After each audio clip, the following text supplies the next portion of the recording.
Mee koomentii lamaan kan wajjin dubbisna jalqaba irratti kana maal jarri Joordaan kun baalaguuni dhugaa gubadhe ergan dhufee kaasee karaa baankii malee siif hin erginu jedhanii yeroo biiroo afur biiroo deemee homaa warri biiroos na sirreessuu didanii isaayyuu baankii jedhu malee baankiitti nan ergan baankiin homaan jedhu dabalee jira akka durii miti naan jedhanii garuu dura kan ji'a lamaa 2027 naa ergu boo'ee maraadhee biiroo nageessanii malee geessaa malee jedheeni ergan biiroo deemee immoo ji'a lamaa 30 naaf ergan homaa ani yaaduman gola arabaa keessa gubadha malee akka kanatti waan jijjiiramuu qabu dhugaa gubadhe waan kan lammataa immoo lubbuu akkam nagaa keetii baga jiraattee guddaa galatoomii yaada keetiif ani waan si gaafadhu ati nama baay'eellee biyyallee galee waan hedduu beeku natti fakkaatamee gaafii kana naaf deebisii ani hangan dhufee amma waggaa 1 fi ji'a 2 qarshii ji'a 9 maatiidhaafan ergee amma nuuf hin ergin jedhanii na waakkatanii amma qarshii kiyya of biratti walitti qabataa jira jarri kiyyallee qarshii naaf hin ergatu hedduun rakkadhee amma itti dhiisee kaayachaa jira yoo galuu manatti galee akkaawuntii sirreeffadhee ka'ee baankiidhaan sharafachuu danda'ame waan beektu naaf qoodii. Egaa koomentii lachuu dubbisnee kan walitti deebinedha jechuudha. Isinillee immoo koomenticha dubbisuu dandeechuu.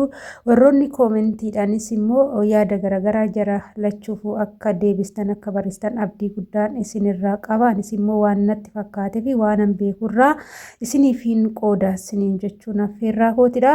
Egaa kan jalqabaa irratti jechuudha obboleettii keenya Joordaan keessatti maatiin ishii karaa baankiitiin malee karaa hawwaalatiin erguu fidaniifan deebisa. Inni jalqabaa irratti karaa hawwaalatiin ijoollee baay'ee yeroo ammaa dhufan kanaaf madaamonni hedduun didanii jiru. Hawwaala jechuun dhoksaadha. Dhoksaa jechuun hanna.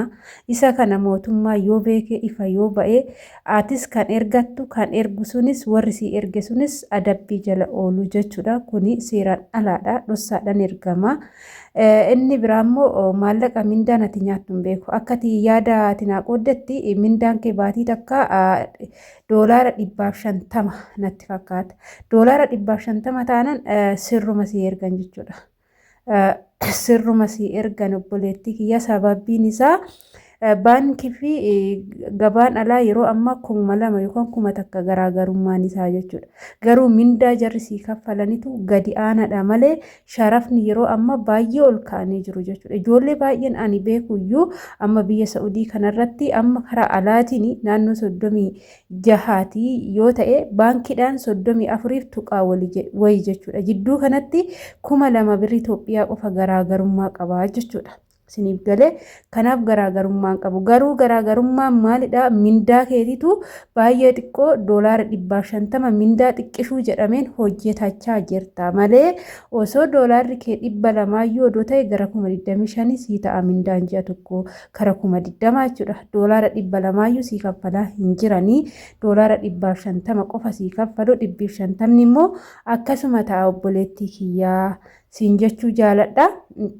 Yoo danda'amaa ta'e waggaa 2 akkuma xumurteen achitti dabalachuu osoo hin taane gara biraa deemuuf amma Saa'udii nan dhufa yoo jette Saa'udii warri afaan beeku 1,200 dhufu jechuudha. 1,200 jechuun immoo yeroo ammaa kara 37 immoo gara fuulduraa dabalee 40 olis ta'uu danda'a jechuudha obboleettii kooyi. Ammaaf garuu 37 haga 38 ni ta'a jechuudha 1,200 jechuun. Ishii obboleettii koo kanaafuu waggaa 2 kee akkuma xumurteen biratti hin dabalatiniiti dafii gara biyya keetii deebi'iiti gara deemu kanatti qabdu Dubaay, Kwaatirii fi Saa'udii kan biyya sadeen kana keessa yoo danda'ame jechuudha. dhufuu dandeecha. Saa'udii kanas immoo akka carraa mana gaarii yoo si ga'e mindaa bareedduu namaa kaffalu jechuudha. Warroota afaan beekanii fi yeroo ammaa anis Saa'udii Arabiyaa hin jira. Kanaaf kanatti si deebisaara jechuudha. Namoonni baay'een garuu Saa'udii ni jibbu biyya badduudha nama dararti minaamina jedhu. Garuu seera biyyi kamiyyuu seera yoo hojjette namni mirga keetis tuqu hin jiru namni si dhiibuu hin jiru. Nullee Saa'uduma jirraa siraatumaan hojjechaarraa kan nu tuqanis kan nu miidhanis kan waan godhanis hin agarree siin jedha wanni sodaattu hin jiru waannan ofitti amantummaadha ati ofitti amantee yoo jiraatte namni dimbarii namatti darbu hin jiru jechuudha. Isa gaafiin keessi deebi'ee natti fakkaata obboleettii koo immoo haala kanaan hin ergadhu yoo jettee kan yaaddus ta'e maallaqa kee harkatti qabadhu gaafa galtu harkatti qabattee galtee biyyatti gara gabaa gurraachanis ta'u gara baankinis ta'u akka barbaaddetti ofii keetii deemtee mana zarachuu sharafachuu ni dandeessaa siin jedha. Obboleettii koo lammataatis immoo gaafii obboleettii kiyya lammaffaa irrattis ani ergan dhufee waggaa tokko baatii lama kan baatii sagalii maatii kootiif ergee amma maatiin koo naafi nuuf hin ergini ofii keetiif amma waa godhadhu naan jedhanii na waakkatanii jiru kan jettuu fi dhugaa dubbachuudhaaf waaqayyo si haa eebbisu jalqaba mindaa keetii maatii keetii waan isaan barbaadan waan isaa sitti xaaran erga raawwattee fi immoo ati gara keetti deebuudha. Baatii sagal gahaadha maatiidha baatii sagaluu itti fixuun qabdan obboloota godhiifama naa godhaati gargaarsi maatiidhaaf mindaan ji'a sadii mindaan ji'a lama gahaadha. Yoommoo ol sissitan mindaa ji'a afuriiti. Maatii gahaadha jechuudha kun.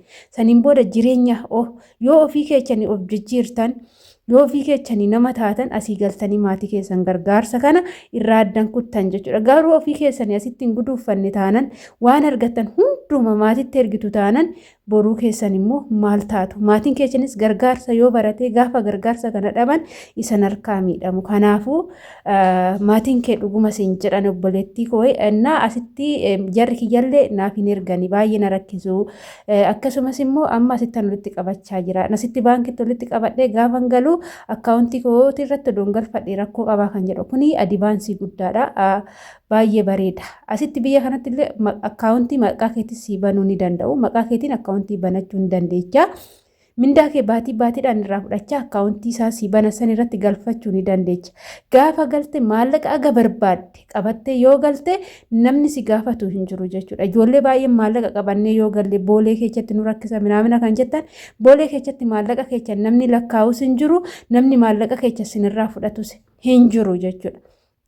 Boolee keessatti kan dhorkamu kan hin darbine meeshota qara qaban kan akka shittoo kan akka shaamboo kunniin hin darbu jechuudha. Kanarraa kan hafe innuyyuu shaanxaa guddaadhaan doontaan shaanxaa kiiloo 7 keessatti jechuudha. Innaa kanaaf birrii maallaqa kee aga barbaadde yoo barbaachisaa ta'e obboleettii koo warqii bitattee warqiin immoo biyya Arabaa yoo biyya Itoophiyaa deeme birrii guddaatti gurgurama jechuudha. Dachaa argatta garuu birrii warqii Joordaantu shaggaadha kan jedhan baay'inaan nan dhaggeeffadha odeeffannoo garaagaraa warqii bitachuu dandeecha gaafa biyya galte akka barbaaddetti dachaa xifiidhaan gurgurachuu dandeecha si fayyada jechuudha. Yookaan maallaqa illee kaawuu sodaatte jechuudha. Inni biraa maallaqa yoona sii gale sharafachuu nan danda'a baankiin naa sharafaa jettee kan yaada sitti ta'u yoo ta'e baankiinis akka barbaadetti si sharafa gaafa sii galte gabaa gurraachillee akka barbaadetti si sharafa jira jechuudha.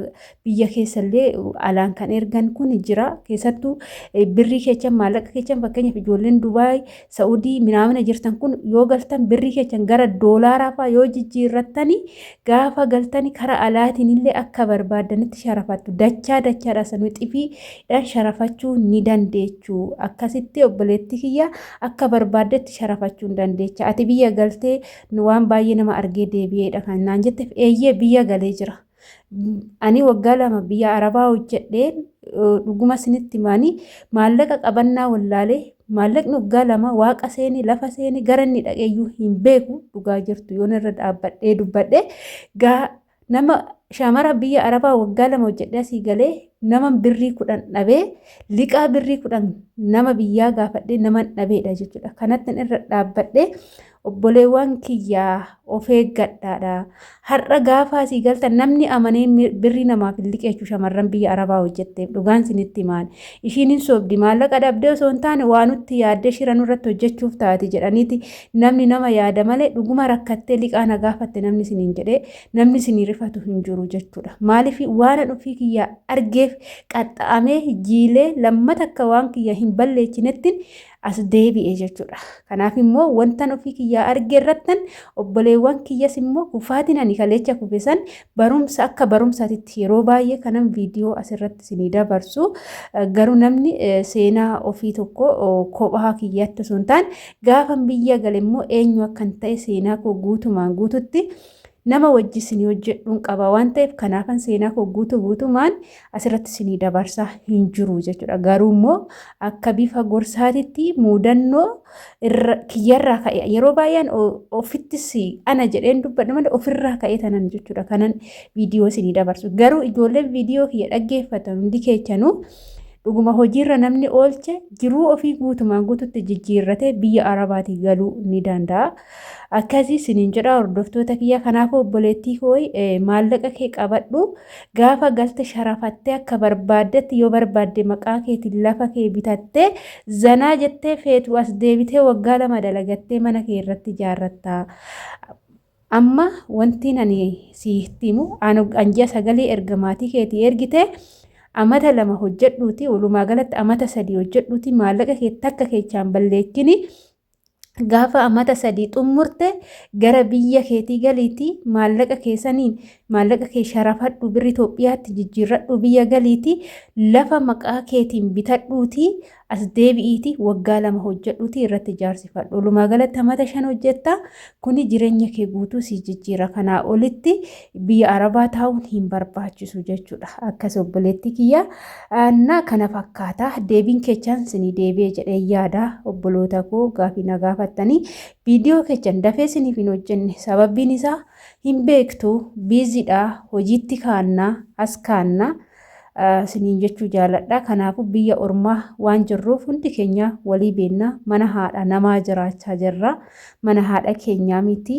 Akkasii viidiyoon kiyya kun yoo isinitti tolu laayik gochuudhaan jalqabaa isiniin jedha. Turtii na wajjin gootaniif galatooma hanga viidiyoo biraatiin walitti deemtu turtii gaarii baay'ee.